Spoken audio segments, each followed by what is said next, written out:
दिनों की लंबी छुट्टियां सुमिता को युगों के समान लग रही थीं।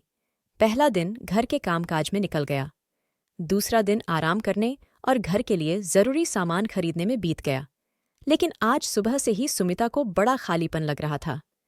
खालीपन तो वह कई महीनों से महसूस करती आ रही थी, लेकिन आज तो सुबह से ही वह खासी बोरियत महसूस कर रही थी। बाई खाना बनाकर जा चुकी थी। सुबह के 11 ही बजे थे। सुमिता का नहाना धोना, नाश्ता भी हो चुका था। झाड़ू पोंछा और कपड़े धोने वाली बाइयां भी अपना अपना काम करके जा चुकी थीं। यानी अब दिन भर न किसी का आना या जाना नहीं होना था। टीवी से भी बोर होकर सुमिता ने टीवी बंद कर दिया और फोन हाथ में लेकर उसने थोड़ी देर बातें करने के इरादे से अपनी सहेली आनंदी को फोन लगाया।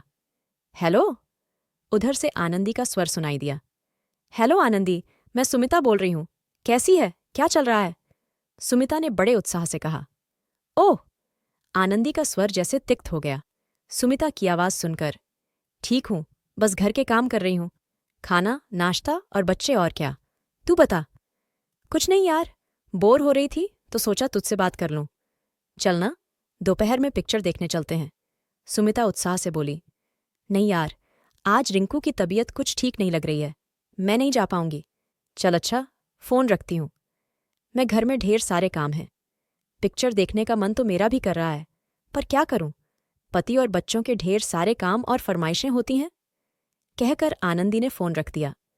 सुमिता से उसने और कुछ नहीं कहा, लेकिन फोन डिस्कनेक्ट होने से पहले सुमिता ने आनंदी की वह बात स्पष्ट रूप से सुन ली थी, जो उसने शायद अपने पति से बोली होगी। इस सुमिता के पास घर गृहस्थी का कोई काम तो है नहीं, दूसरों को भी अपनी तरह फुर्सतियां समझती है। बोलते समय स्वर की खींच साफ महसूस हो रही थी। फिर शिल्पा का भी वही रवैया। उसके बाद रश्मिका भी, यानी सुमिता से बात करने के लिए न तो किसी के भी पास फुर्सत है और न ही दिलचस्पी। सबकी सब आजकल उससे कतराने लगी हैं, जबकि ये तीनों तो किसी जमाने में उसके सबसे करीब हुआ करती थीं। एक गहरी सांस भरकर सुमिता ने फोन टेबल पर रख दिया। अब किसी और को फोन करने की उसकी इच्छा ही नहीं रही। वह उठकर गैलरी में आ गई। नीचे की लॉन में बिल्डिंग के बच्चे खेल रहे थे। न जाने क्यों उसके मन में एक हूक सी उठी और आंखें भर आईं। किसी के शब्द कानों में गूंजने लगे थे। तुम भी अपने माता पिता की इकलौती संतान हो, सुमी और मैं भी। हम दोनों ही अकेलेपन का दर्द समझते हैं। इसलिए मैंने तय किया है कि हम ढेर सारे बच्चे पैदा करेंगे, ताकि हमारे बच्चों को कभी अकेलापन महसूस न हो। समीर हंसते हुए अक्सर सुमिता को छेड़ता रहता था। बच्चों को अकेलापन का दर्द महसूस न हो कि चिंता करने वाले समीर की खुद की ही जिंदगी को अकेला करके सूनेपन की गर्त में धकेल आई थी सुमिता। लेकिन तब कहाँ सब सोच पाई थी वह कि एक दिन खुद इतनी अकेली होकर रह जाएगी। कितना गिड़गिड़ाया था समीर। आखिर तक कितनी विनती की थी उसने। प्लीज सुमी, मुझे इतनी बड़ी सजा मत दो। मैं मानता हूं मुझसे गलतियां हो गईं, लेकिन मुझे एक मौका तो दे दो, एक आखिरी मौका। मैं पूरी कोशिश करूंगा कि तुम्हें अब से शिकायत का कोई मौका न मिले। समीर बार बार अपनी गलतियों की माफी मांग रहा था। उन गलतियों की जो वास्तव में गलतियां थीं ही नहीं। छोटी छोटी अपेक्षाएं, छोटी छोटी इच्छाएं थीं जो एक पति सहज रूप से अपनी पत्नी से करता है। जैसे उसकी शर्ट का बटन लगा दिया जाए, बुखार से तपते और दुखते उसके माथे को पत्नी प्यार से सहला दे, कभी मन होने पर उसकी पसंद की कोई चीज बनाकर खिला दे वगैरह। लेकिन समीर की इन छोटी छोटी अपेक्षाओं पर भी सुमिता बुरी तरह से भड़क जाती थी। उसे इन्हें पूरा करना गुलामी जैसा लगता था। नारी शक्ति, नारी स्वतंत्रता, आर्थिक स्वतंत्रता, इन शब्दों ने तब उसका दिमाग खराब कर रखा था। स्वाभिमान, आत्मसम्मान, स्वावलंबी बन, इन शब्दों के अर्थ भी तो कितने गलत रूप से ग्रहण किए थे उसके दिलो दिमाग ने। मल्टीनेशनल कंपनी में अपनी बुद्धि के और कार्यकुशलता के बल पर सफलता हासिल की थी सुमिता ने। फिर एक के बाद एक सीढ़ियां चढ़ती सुमिता पैसे और पद की चकाचौंध में इतनी अंधी हो गई कि आत्मसम्मान और अहंकार में फर्क करना ही भूल गई। आत्मसम्मान के नाम पर उसका अहंकार दिन पर दिन इतना बढ़ता गया कि वह बात बात में समीर की अवहेलना करने लगी। उसकी छोटी छोटी इच्छाओं को अनदेखा करके उसकी भावनाओं को आहत करने लगी। उसकी अपेक्षाओं की उपेक्षा करना सुमिता की आदत में शामिल हो गया। समीर चुपचाप उसकी सारी ज्यादतियां बर्दाश्त करता रहा, लेकिन वह जितना ज्यादा बर्दाश्त करता जा रहा था, उतना ही ज्यादा सुमिता का अहंकार और क्रोध बढ़ता जा रहा था। सुमिता को भड़काने में उसकी सहेलियों का सबसे बड़ा हाथ रहा। वे सुमिता की बातों या यूं कहिए उसकी तकलीफों को बड़े गौर से सुनतीं और समीर को भला बुरा कहकर सुमिता से सहानुभूति दर्शातीं। इन्हीं सहेलियों ने उसे समीर से तलाक लेने के लिए उकसाया। तब यही सहेलियां सुमिता को अपनी सबसे बड़ी हितचिंतक लगी थीं। ये सब दौड़ दौड़कर सुमिता के दुखड़े सुनने चली आती थीं और उसके कान भरती थीं। तू क्यों उसके काम करे? तू क्या उसकी नौकरानी या खरीदी हुई गुलाम है? तू साफ मना कर दिया कर। एक दिन जब समीर ने बाजार से ताज़ा टिंडे लाकर अपने हाथ के मसाले वाले भरवां टिंडे बनाने का अनुरोध किया तो सुमिता बुरी तरह बिफर गई कि वह अभी ऑफिस से थकी मांदी आई है और समीर उससे चूल्हे चौके का काम करने को कह रहा है। उस दिन सुमिता ने न सिर्फ समीर को बहुत कुछ उल्टा सीधा कहा बल्कि साफ साफ यह भी कह दिया कि वह अब और अधिक उसकी गुलामी नहीं करेगी। आखिर वह भी इंसान है, कोई खरीदी हुई बांदी नहीं है कि जब तब सिर झुकाकर उसका हुक्म बजाती रहे। उसे इस गुलामी से छुटकारा चाहिए। समीर सन्नसा खड़ा रह गया। एक छोटी सी बात इतना बड़ा मुद्दा बनेगी, यह तो उसने सपने में भी नहीं सोचा था। इसके बाद वह बार बार माफी मांगता रहा, पर सुमिता न मानी तो आखिर में सुमिता की खुशी के लिए उसने अपने आंसू पीकर तलाक के कागजों पर दस्तखत करके उसे मुक्त कर दिया। पर सुमिता क्या सचमुच मुक्त हो पाई? समीर के साथ जिस बंधन में बंधकर वह रह रही थी, उस बंधन में ही वह सबसे अधिक आज़ाद, स्वच्छंद और अपनी मर्जी की मालिक थी। समीर के बंधन में जो सुरक्षा थी, उस सुरक्षा ने उसे समाज में सिर ऊंचा करके चलने की एक गौरवमयी आज़ादी दे रखी थी। तब उसके चारों ओर समीर के नाम का एक अद्भुत सुरक्षा कवच था, जो लोगों की लोलुप और कुत्सित दृष्टि को उसके पास तक फटकने नहीं देता था। तब उसने उस सुरक्षा कवच को पैरों की बेड़ी समझा था, उसकी अवहेलना की थी। लेकिन आज सुमिता को एहसास हो रहा है, उसी बेड़ी ने उसके पैरों को स्वतंत्रता से चलना बल्कि दौड़ना सिखाया था। समीर से अलग होने की खबर फैलते ही लोगों की उसके प्रति दृष्टि ही बदल गई थी। औरतें उससे ऐसे बिदकने लगी थीं जैसे वह कोई जंगली जानवर हो और पुरुष उसके आसपास मंडराने के बहाने ढूंढते रहते। 4 लोगों ने तो वक्त बेवक्त उसके घर पर भी आने की कोशिश भी की। वह तो समय रहते ही सुमिता को उनका इरादा समझ में आ गया।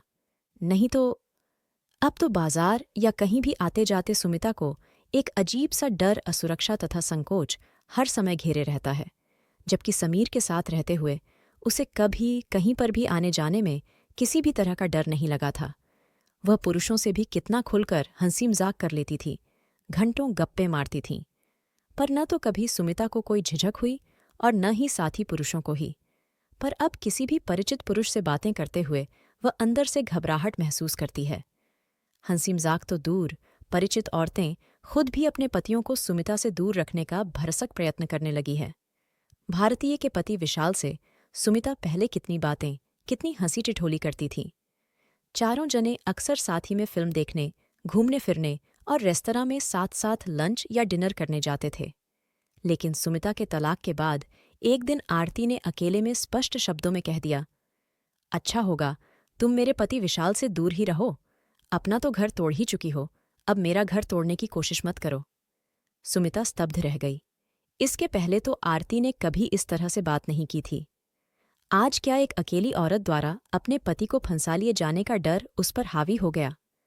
आरती ने तो पूरी तरह से उससे संबंध खत्म कर लिए। आनंदी, रश्मि, शिल्पी का रवैया भी दिन पर दिन रुखा होता जा रहा है। वे भी अब उससे कन्नी काटने लगी हैं। उन्होंने पहले की तरह अब अपनी शादी या बच्चों की सालगिरह पर सुमिता को बुलावा देना बंद कर दिया। कहाँ तो यही चारों जब तब सुमिता को घेरे रहती थीं, सुमिता को पता ही नहीं चला कि कब से उसकी आंखों से आंसू बह रहे थे। 4 साल हो गए उसे तलाक लिए। शुरू के साल भर तो उसे लगा था कि जैसे वह कैद से आज़ाद हो गई, अब वह अपनी मर्जी से रहेगी। पर फिर 1.5-2 साल होते होते वह अकेली पड़ने लगी। न कोई हंसने बोलने वाला, न साथ देने वाला।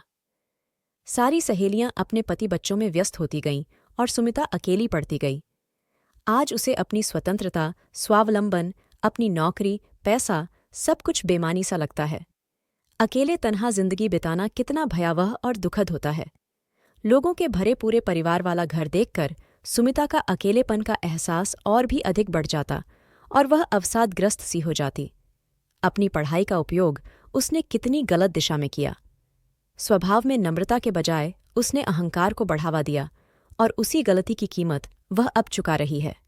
सोचते सोचते सुमिता सुबकने लगी। खाना खाने का भी मन नहीं हुआ उसका। दोपहर 2 बजे उसने सोचा घर बैठने से अच्छा है, अकेले ही फिल्म देख आए। फिर वह फिल्म देखने पहुंच ही गई। फिल्म के इंटरवल में कुछ चिरपरिचित आवाज़ों ने सुमिता का ध्यान आकर्षित किया।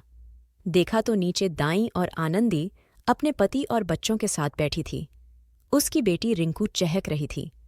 सुमिता को समझते देर नहीं लगी कि आनंदी का पहले से प्रोग्राम बना हुआ होगा। उसने सुमिता को टालने के लिए ही रिंकू की तबीयत का बहाना बना दिया। आगे की फिल्म देखने का मन नहीं किया उसका, पर खिन्न मन लिए वह बैठी रही। अगले कई दिन ऑफिस में भी वह गुमसुम सी रही। उसकी और समीर की पुरानी दोस्त और सहकर्मी कोमल कई दिनों से देख रही थी कि सुमिता उदास और बुझी बुझी रहती है। कोमल समीर को बहुत अच्छी तरह जानती है। तलाक के पहले कोमल ने सुमिता को बहुत समझाया था कि वह गलत कर रही है, मगर तब सुमिता को कोमल अपनी दुश्मन और समीर की अंतरंग लगती थी, इसलिए उसने कोमल की एक नहीं सुनी। समीर से तलाक के बाद फिर कोमल ने भी उससे बात करना लगभग बंद ही कर दिया था, लेकिन आज सुमिता की आंखों में बार बार आंसू आ रहे थे तो कोमल अपने आप को रोक नहीं पाई। वह सुमिता के पास जाकर बैठी और बड़े प्यार से उससे पूछा, क्या बात है सुमिता, बड़ी परेशान नजर आ रही हो। उसके सहानुभूतिपूर्ण स्वर और स्पर्श से सुमिता के मन में जमा गुबार आंसुओं के रूप में बहने लगा। कोमल बिना उससे कुछ कहे ही समझ गई कि उसे अब समीर को छोड़ देने का दुख हो रहा है। मैंने तुम्हें पहले ही समझाया था सुमी कि समीर को छोड़ने की गलती मत कर, लेकिन तुमने अपनी उन शुभचिंतकों की बातों में आकर मेरी एक भी नहीं सुनी। तब मैं तुम्हें दुश्मन लगती थी। आज छोड़ गई ना तुम्हारी सारी सहेलियां तुम्हें अकेला। कोमल ने कड़वे स्वर में कहा। बस करो कोमल, अब मेरे दुखी मन पर और तीर न चलाओ, सुमिता रोते हुए बोली। मैं पहले से ही जानती थी कि वे सब बिना पैसे का तमाशा देखने वालों में से हैं। तुम उन्हें खूब पार्टियां देती थीं, घुमाती फिराती थीं, होटलों में लंच देती थीं, इसलिए सब तुम्हारी हाँ में हाँ मिलाती थीं। तब उन्हें तुमसे दोस्ती रखने में अपना फायदा नजर आता था, लेकिन आज तुम जैसी अकेली औरत से रिश्ता बढ़ाने में उन्हें डर लगता है कि कहीं तुम मौका देखकर उनके पति को न फंसा लो। बस इसीलिए वे सतर्क हो गईं और तुमसे दूर रहने में ही उन्हें समझदारी लगी। कोमल का स्वर अब भी कड़वा था। सुमिता अब भी चुपचाप बैठी आंसू बहा रही थी। और तुम्हारे बारे में पुरुषों का नजरिया औरतों से बिल्कुल अलग है। पुरुष हर समय तुमसे झूठी सहानुभूति जताकर तुम पर डोरे डालने की फिराक में रहते हैं। अकेली औरत के लिए इस समाज में अपनी इज्जत बनाए रखना बहुत मुश्किल है। अब तो हर कोई अकेले में तुम्हारे घर आने का मंसूबा बनाता रहता है। कोमल का स्वर सुमिता की हालत देखकर अब कुछ नम्र हुआ। मैं सब समझ रही हूं कोमल, मैं खुद परेशान हो गई हूं ऑफिस के पुरुष सहकर्मियों और पड़ोसियों के व्यवहार से। सुमिता आंसू पोंछकर बोली। तुमने समीर से सामंजस्य बिठाने का जरा सा भी प्रयास नहीं किया, थोड़ा सा भी धीरज नहीं रखा साथ चलने के लिए। अपने अहम पर अड़ी रहीं। समीर को समझाने का जरा सा भी प्रयास नहीं किया। तुमने पति पत्नी के रिश्ते को मजाक समझा, कोमल ने कठोर स्वर में कहा। फिर सुमिता के कंधे पर हाथ रखकर अपने नाम के अनुरूप कोमल स्वर में बोली। समीर तुझसे सच्चा प्यार करता है, तबीर साल से अकेला है। उसने दूसरा ब्याह नहीं किया। वह आज भी तेरा इंतजार कर रहा है। कल मैं और केशव उसके घर गए थे। देखकर मेरा तो दिल सच में भर आया सुमी। समीर ने डाइनिंग टेबल पर अपने साथ एक थाली तेरे लिए भी लगाई थी। वह आज भी अपने परिवार के रूप में बस तेरी ही कल्पना करता है और उसे आज भी तेरा इंतजार ही नहीं बल्कि तेरे आने का विश्वास भी है। इससे पहले कि वह मजबूर होकर दूसरी शादी कर ले, उससे समझौता कर ले, वरना उम्र भर पछताती रहेगी। उसके प्यार को देख छोटी मोटी बातों को नज़रअंदाज कर दे। हम यही गलती करते हैं कि प्यार को नज़रअंदाज करके छोटी मोटी गलतियों को पकड़कर बैठ जाते हैं और अपना रिश्ता, अपना घर तोड़ लेते हैं। पर ये नहीं सोचते कि घर के साथ साथ हम स्वयं भी टूट जाते हैं। एक गहरी सांस लेकर कोमल चुप हो गई और सुमिता की प्रतिक्रिया जानने के लिए उसके चेहरे की ओर देखने लगी। समीर मुझे माफ करेगा क्या? सुमिता उसकी प्रतिक्रिया जानने के लिए उसके चेहरे की ओर देखने लगी। समीर के प्यार पर शक मत कर सुमी। तू सच बता, समीर के साथ गुजारे हुए 3 सालों में तू ज्यादा खुश थी या उससे अलग होने के बाद के 4 सालों में तू ज्यादा खुश रही है? कोमल ने सुमिता से सवाल पूछा, जिसका जवाब उसके चेहरे की मायूसी ने ही दे दिया। लौट जा, सुमी, लौट जा। इससे पहले कि जिंदगी के सारे रास्ते बंद हो जाएं, अपने घर लौट जा। 4 साल के भयावह अकेलेपन की बहुत सजा भुगत चुके तुम दोनों। समीर के मन में तुझे लेकर कोई गिला नहीं है। तू भी अपने मन में कोई पूर्वाग्रह मत रख और आज ही उसके पास चली जा। उसके घर और मन के दरवाजे आज भी तेरे लिए खुले हैं, कोमल ने कहा। घर आकर सुमिता कोमल की बातों पर गौर करती रही। सचमुच अपने अहम के कारण नारी शक्ति और स्वावलंबन के नाम पर इस अलगाव का दर्द भुगतने का कोई अर्थ नहीं है। जीवन की सार्थकता रिश्तों को जोड़ने में है, तोड़ने में नहीं। तलाक के बाद उसे यह भलीभांति समझ में आ गया है। स्त्री की इज्जत घर और पति की सुरक्षा देने वाली बाहों के घेरे में ही है। फिर अचानक ही सुमी समीर की बाहों में जाने के लिए मचल उठी। समीर के घर का दरवाज़ा खुला हुआ था। समीर रात में अचानक ही उसे देखकर आश्चर्यचकित रह गया। सुमी बिना कुछ बोले उसके सीने से लग गई। समीर ने उसे कसकर अपने बाहुपाश में बांध लिया। दोनों देर तक आंसू बहाते रहे। मनों का मैल और 4 सालों की दूरियां आंसुओं से धुल गईं। बहुत देर बाद समीर ने सुमी को अलग करते हुए कहा, मेरी तो कल छुट्टी है, पर तुम्हें तो ऑफिस जाना है ना? चलो, अब सो जाओ। मैंने नौकरी छोड़ दी है समीर, सुमी ने कहा। छोड़ दी है? पर क्यों? समीर ने आश्चर्य से पूछा। तुम्हारे ढेर सारे बच्चों की परवरिश करने की खातिर, सुमी ने शमती हुए कहा तो समीर हंस पड़ा। फिर दोनों एक दूसरे की बाहों में खोए हुए अपने कमरे की ओर चल पड़े। दोस्तों, मैं आपसे एक बात कहना चाहती हूँ।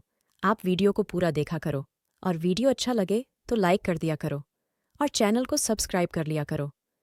इसमें आपका कुछ नहीं लगता। यह सब फ्री में हो जाता है। इससे मुझे बहुत मोटिवेशन मिलता है। दोस्तों, तो प्लीज़ वीडियो को लाइक और चैनल को सब्सक्राइब ज़रूर कर देना। धन्यवाद जी।